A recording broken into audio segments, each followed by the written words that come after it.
What is going on, y'all? Welcome back to the channel, Wealth Hacker Labs. As you can see behind me, we have another edition of the Wealth Board. So this is where I'm going to drop some wealthy information on this very sleek and sexy glass board. Yes, that is glass. Yes, people. All right. So for those that are new to the channel or first time watching a glass board, a wealth board edition, I was a financial planner for 16 years, recently sold that business to focus on my online business and doing videos like you're watching here. So if this is your first time watching, do me a favor, smash that like button and also subscribe. Bing!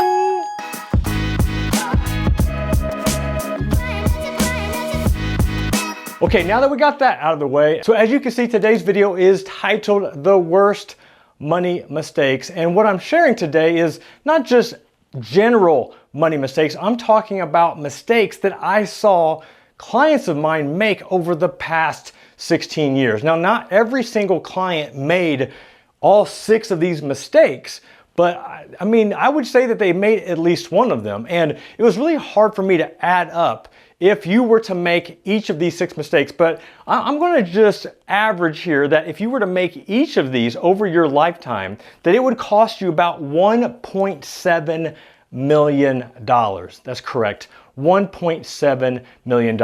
And number 6 that I'll share here at the end is probably the easiest one that you can prevent yourself from it happening to you. But I've seen so many cases where it's cost people tens, if not hundreds of thousands of dollars. I actually have one very specific example where it cost him $250,000, which we'll share here at the end. All right, so let's go ahead and get started. What is number 1? So money mistake number 1 that I saw time and time again is 401k review, which I should say 401k review not.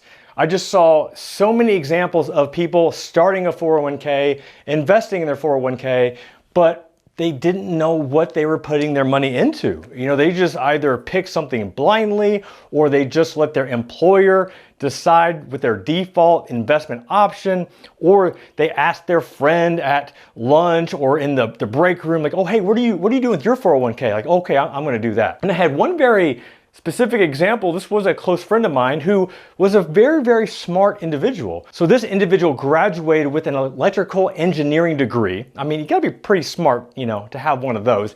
And then he got his MBA. So you would think that he would have some decent understanding of how the markets work and especially investing into a 401k.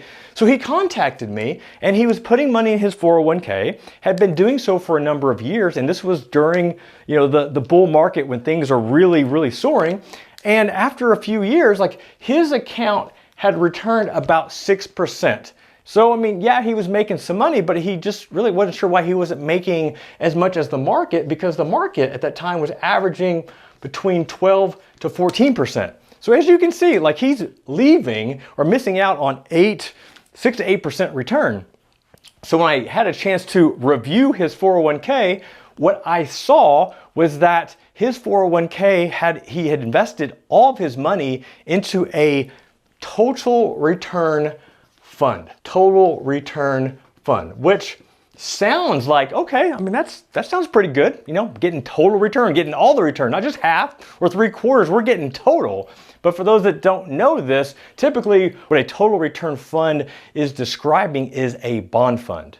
So this electrical engineer MBA grad who was making a lot of money and he was in his late 20s, was investing into a bond fund that you would typically have a 60 to 65-year-old, maybe a 50-year-old investing into. So he was not taking nearly as much risk. So you have to review your 401k. You got to know what your money is going into. You have to know how it's invested, and you don't have to review it every single day, but you just don't want to put money into it, not know what it's doing, and not review it for the next 5 to 10 years, because you could literally cost yourself hundreds of thousands of dollars. All right, what is number 2? Number 2 is risky business. And no, we're not talking the Tom Cruise hit, you know, where he's sliding across the floor in his underwear.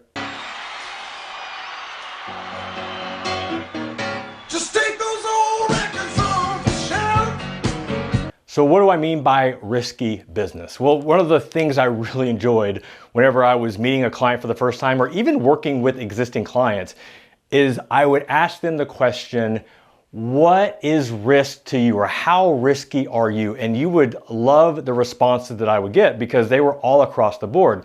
But typically most people would share with me is that, oh, they were okay being comfortable, or they were okay being risky. And I'm like, oh, okay, because if I hear that, I'm thinking that they're comfortable, with 12 to 15% return.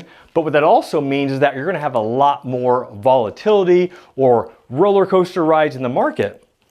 But what I always would like to do when somebody would tell me, how much return were they expecting, I would then try to quantify how much loss, how much of a decline in their portfolio were they willing to stomach. And oftentimes people that wanted that 12 to 15% return, they didn't want to lose more than 5%. If they had $100,000 and I said, hey, are you comfortable, opening up your next statement and it's down to $95,000? Like, how would that make you feel? I mean, most people would freak out. So one of the ways that I would show this is that, once again, using this $100,000 example, you've got $100,000 invested. Well, if we go back to the financial crisis back in 2008, the S&P was down negative 37%. 37%. So if you imagine you've got $100,000, you open up your statement and you're down $37,000. So now you've got $63,000 left. And oh, by the way, that all happened in a period of less than 90 days. How would that make you feel? Like, most people couldn't stomach it. They couldn't handle it. They literally would freak out. So that's how we try to find out, like, are you really risky or are you more moderate or conservative? But you gotta understand what risk is. All right, what's number 3? Number 3 is portfolio. That's a money word right there. Synergy, double money word. And if I was playing Scrabble right now, it's like 37 points, right? All right, so what is portfolio synergy? Well, I mean, I love people that are investing and they've got money in their 401ks, and maybe they've got a Roth IRA, traditional IRA, they got their individual taxable accounts, and they've got all these different trading accounts. But especially for you bogleheads out there that you just love your Vanguard funds, you love your Vanguard ETFs, which is not a bad thing, not a bad thing.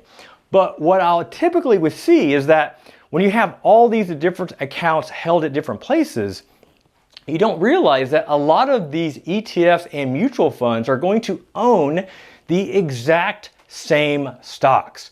And even if you don't have all Vanguard funds, if you've got a 401k that's buying, some actively traded funds, and you've got your IRAs that maybe have ETFs and other Vanguard funds, unless you can actually put all of those in some sort of tracking mechanism to see what you own in entirety, not just individually, you would be amazed at how much overlap that you would see. So I was able to use, which you can do this as well. You can use tools like Morningstar. One of my most favorite ones is Personal Capital. Free to set up, free account. You can see all your stuff in one place. You can do some awesome reports with it. I'll have a link in the description where you can sign up for your free account.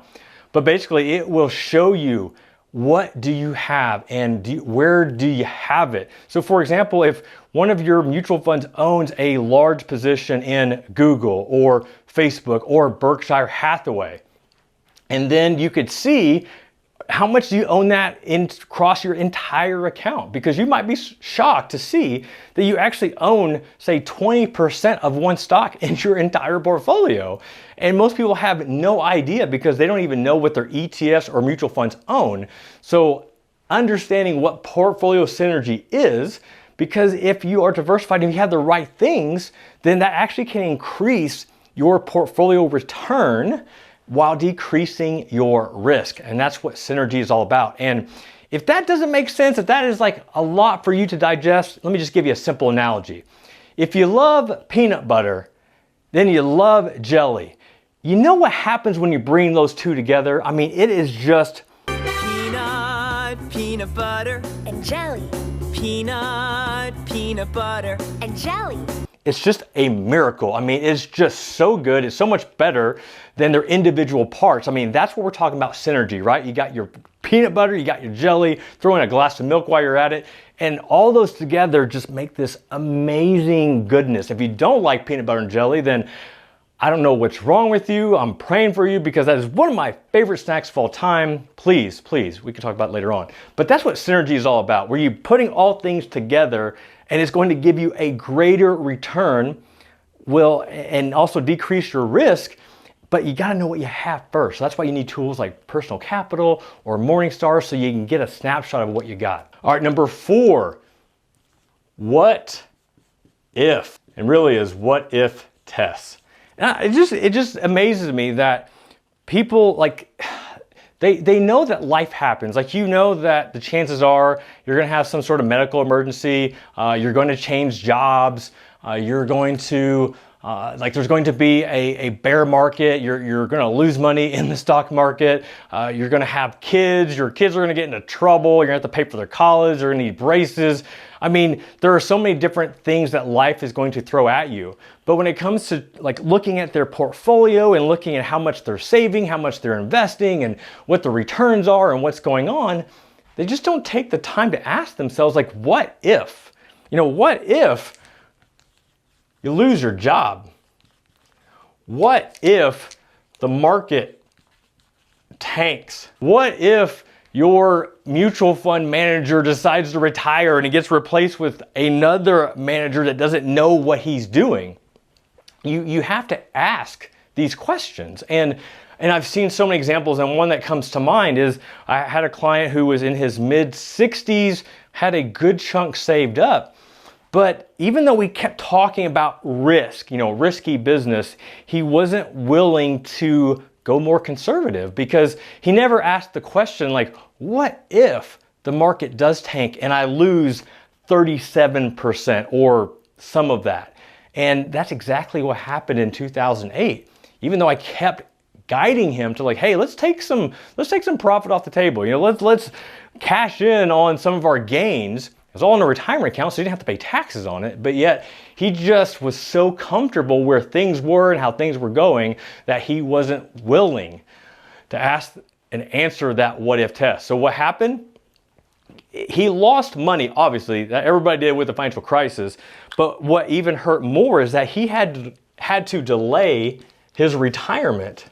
It was 2 to 3 years. Now, to his credit, he had a job that he was grateful for, that he didn't absolutely despise, but nonetheless, he had some grandkids, they wanted to go to Florida, did the whole retirement thing, and he had to delay his retirement because he didn't ask those what if tests. So that was a big one. All right, big money mistake number 5, and you wouldn't think that this would be a mistake because it's something you deal with every single year, but taxes, and really it's just poor tax planning, sometimes just some dumb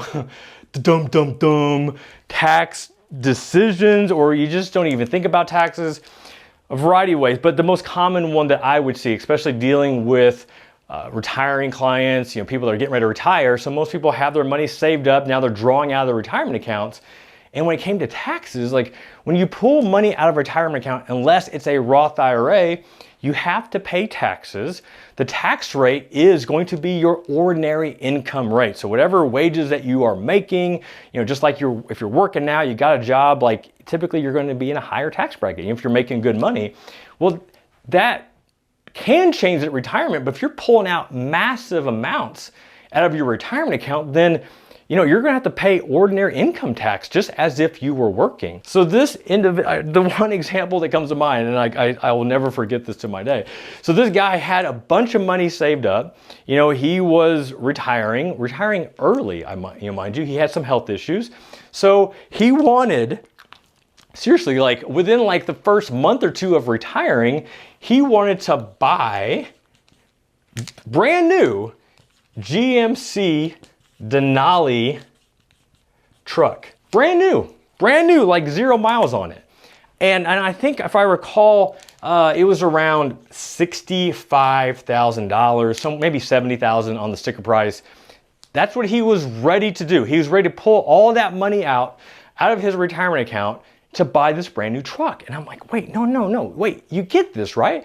Because if you are pulling out $65,000, like that becomes your income for the year. Not on top of everything else that you are going to pull out, or if you had worked for half the year or some of the year, like all that's counting as wages. So we calculated that pulling out $65,000 to buy this truck, he actually, because he didn't have cash elsewhere, right? All his cash, all his stuff was in his retirement accounts. So really, he had to pull out $95,000. So 30 of that was to pay the tax, and the other part was to pay the truck. So $30,000 to pay tax to buy this brand new truck. Like, so you're gonna spend $95,000 on a GMC truck? I mean, one, you could buy a 1-year car, 1-year used car, or instead we can just buy the car and we can start pulling money out and making our monthly payments so that we don't have a massive tax bill. So, now thankfully, this is one of the clients that actually listened to my advice. Thank you, Jesus, that he did. Because otherwise, it would have been so hard to live with myself knowing that that happened on my watch. But just super poor tax planning. I mean, that's just one example, but dear Lord, there's so many. All right, what is the last one? So as I mentioned, this is the one that is so simple, and I've seen so many instances where this happened. I've seen it with young couples, I've seen it with middle-aged couples, I've seen it with older couples. But it is such a simple fix. It's something that you can check literally like in less than 5 minutes, but it is a beneficiary review. So why is this a big deal? So this is a big deal in a few instances. One, if you have any type of retirement account, so if you've got a 401k at your job, if you've got an IRA, a Roth IRA, if you have a rollover 401k, like an old retirement account at an old job, like this applies. If you have any sort of life insurance policy, if this is either a third-party policy that you bought through an insurance agent, financial planner, also applies to if you have an insurance policy at your job as well. But basically, you're just checking to make sure that who you want your money to go to is going to that person. Like, that's all we're doing here. And all you have to do is check. So as I alluded to at the beginning, in one instance, I saw it cost a family $250,000. And you're probably wondering, like, what happened? Like, what happened? So what happened is that this individual, let me switch sides real quick. This individual, it was a mom, and she had purchased an annuity. And she had 3 sons. And she had a will made out. And in her will, it had all of her property, her house, her other investment, like all her investments, being split evenly with the 3 sons. All right? But unfortunately, a bulk of her money was tied up in this annuity. And if you didn't know this, annuities are similar to an IRA, 401k, that you list your beneficiaries on the annuity. So what happened is that she had in her will that all her money was being split 3 ways, which I mentioned, but on her annuity, she only had her first son listed, who was the primary, he was the executor on the estate. And so he handled like any issues with her will, with the estate, all that good stuff. So she just assumed that the will would take care of everything. But the annuity beneficiaries trump whatever the will said. So whenever she passed, all that money went to the first son. Now, could he have given that money and split that evenly between his 2 brothers? Heck yeah, he could have. Like, he had that choice. He was the executor. But, money does some funny things to people, especially when you're like, oh, wait, I was only going to get like 70,000, 80,000, but now I get 250. Oh, okay. Well, since I'm taking care of mom's stuff, I'm going to go ahead and take that money from me. Sorry, bros, my bad. And that's exactly what he did.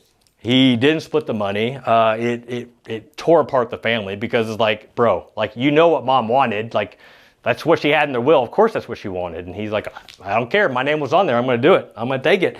And here's the best part. You know, did he use that money for good? Did he have like a charity earmarked, you know, where he's going to give that money? Was he going to rescue an orphanage? Was he going to, you know, adopt a family? Oh no. Oh no.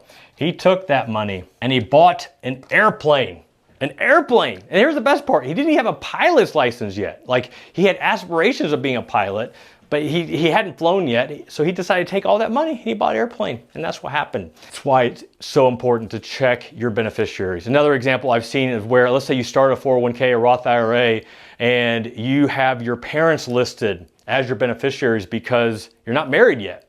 But then you get married and then you forget, oh yeah, I should put my spouse on there. And I've seen examples of where something happened, unfortunately, to that child, and then all the money, whether it be the retirement money or insurance money, should have went to the spouse, but it went to the parents. And one ugly example in that was the parents, they lost their son. They were listed as a beneficiary on his life insurance policy he had through work. He passed on and the wife didn't get anything. It all went to the parents. And for whatever reason, they didn't feel like they should share that with her.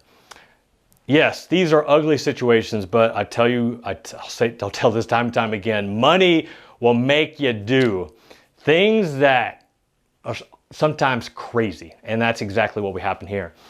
So these are the 6 most common mistakes that I saw my clients make, and not just my clients. Chances are, if you're watching this right now, you are making at least one of these mistakes. I'm curious, are you brave enough to share which mistake are you making? Because if you're willing to own it, if you're willing to admit, especially in the comments, the mistake that you're making, that also shows me that you're willing to make it right. But you've got to own it first before you can fix it. All right, y'all, hope you enjoyed this video. If it provided any value, once again, I ask you, please like, please share. I want to make sure that other people aren't making the same money mistakes that are costing them hundreds of thousands of dollars, if not $1.7 million. Don't be a stat. Make a difference.